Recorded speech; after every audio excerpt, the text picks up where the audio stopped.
প্রতি বছরের ন্যায় এবছরও আমরা 1 জানুয়ারি আমাদের পার্টির প্রতিষ্ঠাতা দিবস আমরা পালন করছি বা সমস্ত জায়গায় পালন হচ্ছে।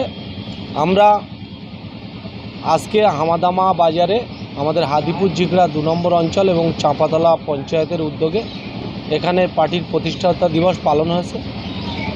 আমরা আগামী দিন এই বার্তা দিচ্ছি যে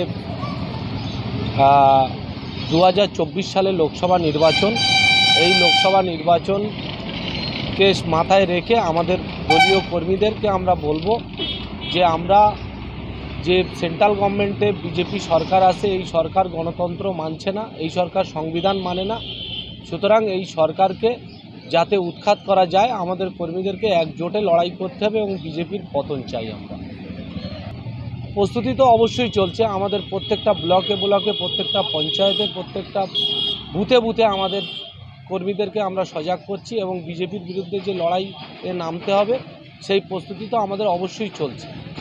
তৃণমূল কংগ্রেসের কর্মীদের উদ্দেশ্যে একটাই বার্তা আমাদের, যে আমাদের দল অনেক বড় হয়েছে, দলের কর্মীরা যাতে সংযত থাকে এবং আমাদের নিজেদের ভিতরে যেন কোনো মানে দ্বিমত না থাকে। নিজেদের ভিতরে আমরা সবাই একই অপরের পরিপূরক এবং আমরা সবাইকে নিয়ে সম্মিলিতভাবে আগামী দিন লড়াই করবে, এই বার্তা আমাদের। আজকে আমরা দেখলাম যে তৃণমূল কংগ্রেসের প্রতিষ্ঠাতা দিবস এবং নতুন বছর এবং হাওড়া বিধানসভার বিধায়ক তথা বসিরহাট সাংগঠনিক জেলার সভাপতি জন্মদিন, কি বলবেন? আমরা আজকে এটা ঠিকই বলেছেন আপনি, আমরাও এটা জন্মদিনটা আজকে এখানেই গতবারেও পালন হয়েছে, এবারেও আমাদের প্রধান সাবুদ্দিন এবং এখানে আমাদের চাঁপাতলা অঞ্চলের প্রধানের প্রতিনিধিও আছে, সাধন ব্যানার্জি, তিনিও আছেন।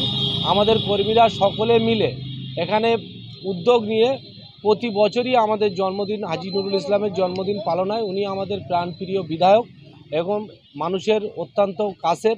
আমরা এখানে প্রতি বছরের ন্যায় এবছরও আমরা সেই জন্মদিনের কেক কেটেছি, কেক কেটে আমরা হাজী সাহেবকে উৎসর্গ করেছি এবং আমরাও শুনতে পেলাম যে আমাদের মহান নেত্রী মমতা বন্দ্যোপাধ্যায় সকাল 6টার সময় হাজী সাহেবকে একটা জন্মদিনের শুভেচ্ছা বার্তা পাঠিয়েছে।